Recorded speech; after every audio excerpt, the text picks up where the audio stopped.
இலங்கையினுடைய 102வது துப்பாக்கிச்சூட்டு சம்பவம், அதாவது இந்த வருடத்துக்கான 102வது துப்பாக்கிச்சூட்டு சம்பவம் இன்று நடைபெற்றிருக்கிறது. இதிலே ஒருவர் கொல்லப்பட்டிருக்கின்றார். கொல்லப்பட்டவர் யார்? இந்த நடைபெற்ற சம்பவம் என்ன? இது சம்பந்தமாக இதுவரை கிடைக்கப்பட்டுள்ள தகவல்களை தொகுத்து இந்த காணொளியில் விரிவாக பார்க்க போகின்றோம். அது முதலாவது. அடுத்தது, எங்கள் எல்லாருக்குமே ஒரு கேள்வி ஒன்று இருக்குது. ஒவ்வொரு நாளுமே நிறைய போதைப் பொருட்கள் மீட்கப்படுது. கேரளா கஞ்சாவாக இருக்கலாம். அப்படி கைப்பற்றப்படுற அந்த போதைப் பொருட்களுக்கு என்னதான் நடக்குது என்று சொல்லி ஒரு கேள்வி இருக்குது தானே. இது சம்பந்தமாக ஒரு சம்பவம் ஒன்று இன்றைக்கு நடந்திருக்கிறது. அதுவும் யாழ்ப்பாணத்தில் நடந்திருக்கிறது. எனவே அது சம்பந்தமாகவும் இந்த காணொளியில் பார்க்கலாம். தமிழடியான் சொந்தங்கள் அனைவருக்கும் வணக்கம். வாருங்கள் காணொளிக்குள் போகலாம். இன்றைக்கு நடைபெற்ற அந்த 102வது துப்பாக்கிச்சூட்டு சம்பவம் நடந்த இடம் எங்கே என்று பார்த்தீங்கன்னு சொன்னால் அம்பலாங்கொடை. அம்பலாங்கொடை எங்கே இருக்குன்னு சொல்லி நீங்கள் கேள்விப்பட்டிருப்பீங்கள். கொழும்புக்கு கீழே காலி மாவட்டத்தில் இருக்கக்கூடிய ஒரு அழகான கடற்கரை நகரம்தான் அம்பலாங்கொடை. நிறைய உல்லாச பயணிகள் போகிற ஒரு அழகான கடற்கரைகள் நிறைந்த ஒரு நகரம்தான் அம்பலாங்கொடை. அங்கே இருக்கக்கூடிய அம்பலாங்கொடை நகரசபை இருக்குதானே, நகரசபை வளாகத்துக்குள்ள வச்சு தான் இன்றைக்கு இந்த துப்பாக்கிச்சூட்டு சம்பவம் நடந்திருக்கிறது. அதுதான் இதில் உள்ள அதிர்ச்சியான விஷயம். ஏன்னு சொன்னால், இப்போதான் வெலிகம பிரதேச சபைக்குள்ள வச்சு துப்பாக்கிச்சூடு நடந்து வெலிகம பிரதேச சபையினுடைய தலைவர் மிதிகம லாசா கொல்லப்பட்டது உங்கள் எல்லாருக்குமே தெரியும். அப்போ அந்த சம்பவம் நடந்து அந்த சூடு ஆறாக்கும் முதல் இப்படி ஒரு சம்பவம் நகரசபைக்குள்ள நடந்த உடனே காலமேல இருந்து செய்திகள் எப்படி பரவ ஆரம்பிச்சுன்னு சொன்னால், அம்பலாங்கொடை நகரசபையினுடைய தலைவர் சுட்டுக் கொல்லப்பட்டுட்டார் என்று சொல்லி. அப்போ அடுத்த அரசியல் படுகொலையா, நாட்டில் என்னதான் நடக்குது, மக்கள் சேவையில் ஈடுபட்டுக்கிற ஆட்களுக்கு பாதுகாப்பு இல்லையான்னு சொல்லி உடனடியாக சமூக வலைத்தளங்கள் எல்லாம் கேள்விகள் கேட்கப்பட ஆரம்பித்தோடனே கொஞ்ச நேரம் கழித்து தான் உண்மையான செய்தி வெளிவந்தது என்று சொன்னால், சுடப்பட்ட நபர் அம்பலாங்கொடை நகரசபை தலைவர் இல்லை, அது வேறு ஒரு ஆள் என்று சொல்லி பிறகுதான் செய்திகள் வந்தது.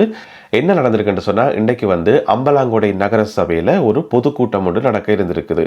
அந்த பொதுக்கூட்டத்தில் பொதுமக்கள், வர்த்தகர்கள் மற்றும் ஊர் பிரமுகர்கள் என்று சொல்லி அப்படியான ஆட்கள் கலந்து கொள்ள இருந்தவே. அதில் கலந்து கொள்ளத்தான் ஒரு ஆள் போறார். இவர் யாருன்னு பார்த்தீங்கன்னு சொன்னால், அந்த உயிரிழந்த நபர் 56 வயது அவருக்கு. அவர் அடிப்படையில் ஒரு வியாபாரி, கடல் உணவு சம்பந்தமான வியாபாரத்தில் ஈடுபட்டிருக்கக்கூடிய ஒரு வியாபாரி. இப்போ நீங்கள் பக்கத்தில் பார்க்குற இவர் தான். அது மட்டும் இல்லாமல் இவருக்கு இன்னும் ஒரு வேலை ஒன்று இருக்கு என்று சொன்னால், மோதரை என்று சொல்லி இடம் இருக்குதானே, மோதரை தேவாலயத்தினுடைய தலைவராகவும் இவர் பதவி வகிக்கிறார். அப்போ இன்றைக்கு அந்த கூட்டத்துக்கு இவர் போகைக்குள்ள தன்னுடைய மோட்டார் சைக்கிளில் போகிறார். இப்போ நீங்கள் பக்கத்தில் பார்க்குற இந்த மோட்டார் சைக்கிள் தான் அவருடைய மோட்டார் சைக்கிள். அப்போ மோட்டார் சைக்கிளில் அம்பலாங்கொடை நகரசபை வளாகத்துக்கு உள்ளே போய்கொண்டிருக்கக்குள்ள பின்னால் ஒரு கொஞ்ச தூரத்தில் இருந்தே இவரை பின்தொடர்ந்து ஒரு கார் ஒன்று வந்திருக்குது, ஒரு சிவப்பு கலர் கார். ஆனால் இவர் கவனிச்சாரோ கவனிக்கலையோ தெரியல, இவருக்கு பின்னால் தொடர்ந்து கொண்டே இருந்திருக்குது. அப்போ அதுவும் நகரசபைக்குள்ளே அந்த கார் உள்ளுக்குள்ளே இவர் பின்னால் இவர் கணக்காக அந்த நகரசபையில் நூலகம் இருக்குது தானே, நூலகத்துக்கு முன்னால் போகைக்குள்ள பின்னால் அந்த கார் இடிச்சிட்டுது. இந்த மோட்டார் சைக்கிளை இடிச்சோடனே அவர் தூக்கி வீசப்படுறார், கீழே விழுகிறார். விழுந்தோடனே அவர் விளங்கிட்டு, ரைட், ஏதோ சம்பவம் நடக்க போகுது, ஏதோ வேணுமென்று நடக்குது, எங்கேயோ போக வேண்டிய கார் எனக்கு பின்னால் இடிக்குதுன்னு சொன்னால் அப்போ ஏதோ சம்திங் ராங் பண்ணி போட்டு அப்போ விழுந்தவர் என்ன செய்கிறாருன்னு சொன்னால், உடனடியாக எழும்பி அங்கிருந்து ஓட ஆரம்பிக்கிறார். ஓட ஆரம்பிக்கும் போது அந்த கார்ல இருந்த நபர் ஒரு ஆள் இவர் மேல பிஸ்டலால சுடுறார். சுட்டோன்னு இவர் படுகாயம் அடைஞ்சு கீழே விழுறார். உடனடியாகவே அந்த கார்ல இருந்த ஆட்கள் தப்பி ஓடிட்டோம். வளமையாக பார்த்தீங்கன்னு சொன்னால், மோட்டார் சைக்கிளில் விரைவினம் 2 பேர் விரைவினம். ஒரு ஆள் மோட்டார் சைக்கிள் ஓடுவார், மற்றவர் பின்னுக்கு இருப்பார். துப்பாக்கிதாரி பின்னுக்கு இருப்பார். அவரால் சுட்டு போட்டு தப்பி ஓடுறதான் வழக்கமாக நடக்கிறது.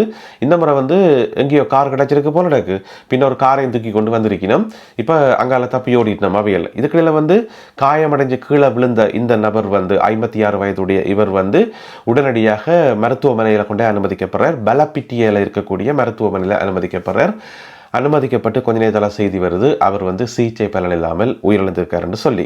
எனவே இன்றைய துப்பாக்கிச்சூட்டு சம்பவத்தில் உயிரிழந்த இந்த 56 வயதுடைய பிஸ்னஸ்மேன் மற்றும் மோதரை தேவாலயத்தினுடைய தலைவர், அவருடைய பேர் என்னென்று பார்த்தீங்கன்னு சொன்னால், வருஷவிதான நிறந்த 2 பிள்ளைகளினுடைய தந்தை என்று சொல்லப்படுகிறது. அப்போ இவர் ஏதாவது பாதாள உலக குழுக்களோட சம்பந்தப்பட்டவரா, ஏதாவது குற்றச் செயல்களோட சம்பந்தப்பட்டவரான்னு சொல்லி செக் பண்ணி பார்த்தா இவர் மேலே எந்த விதமான ரெக்கார்ட்ஸும் இல்லை, எந்த விதமான கிரிமினல் ரெக்கார்ட்ஸும் இல்லை. ஆனால் பிரச்சனை என்னன்னு சொன்னால், இவருடைய மச்சான், இவருடைய மனைவியினுடைய தம்பியார் மச்சான் ஒரு பிரபலமான பாதாள உலக குழு ஆள். அவருடைய பேர் என்னென்னு பார்த்தீங்கன்னு சொன்னால் கரந்தெனிய சுத்தா.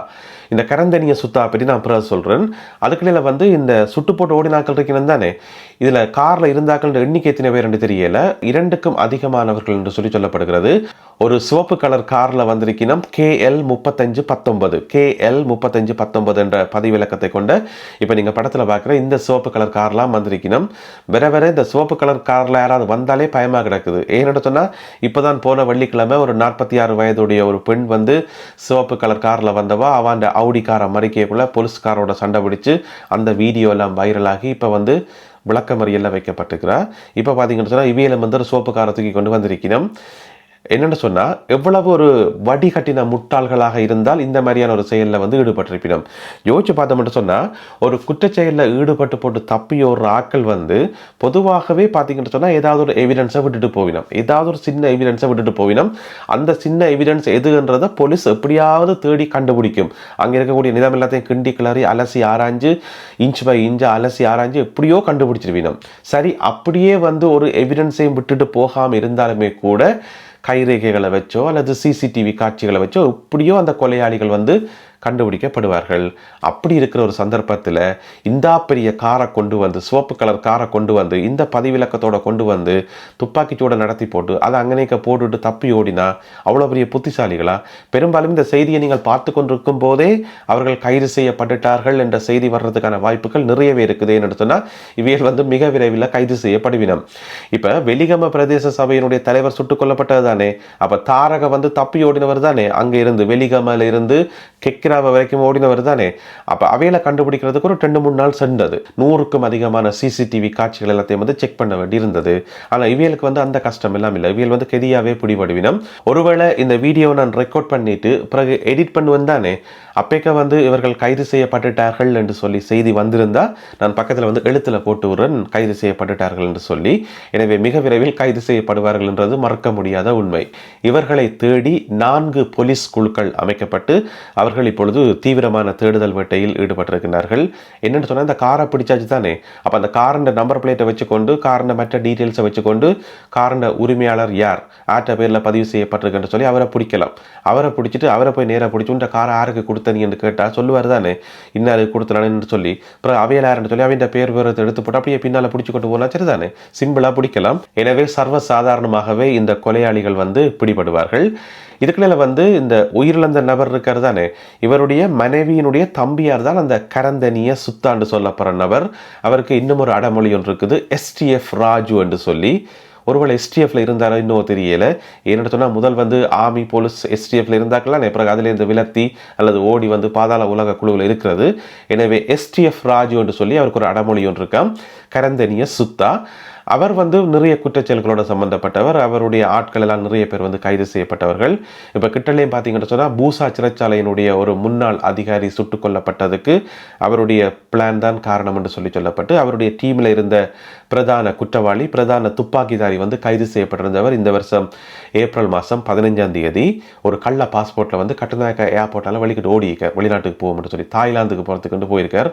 அப்போ ஏர்போர்ட்டில் வச்சு அவர் பிடிபட்டவர் யாருன்னு சொன்னால் கரந்தனிய சுத்தா பிடிபடையில் அவருடைய பிரதானமான துப்பாக்கிதாரி. எனவே கரந்தனிய சுத்தா அல்லது STF ராஜு என்று சொல்லப்படுகின்ற ஜெயலத் சுத்தா, அதான் அவருடைய ஒரிஜினல் பேர். இப்போ நீங்கள் படத்தில் பார்க்குற இவர் தான். இவர் மேலே இருக்கிற கோவத்தில் தான் இவருடைய மச்சான் சுடப்பட்டாரா அல்லது மச்சானை வந்து வேறு ஏதாவது காரணங்கள் பிஸ்னஸ் போட்டியும் இருக்குன்னு தானே, அப்படி ஏதாவது பிரச்சனையில் வந்து சுட்டுச்சின்னமா இன்னும் தெரியல. எனவே விசாரணைகள் தொடர்ந்து இடம்பெற்று வருகின்றன.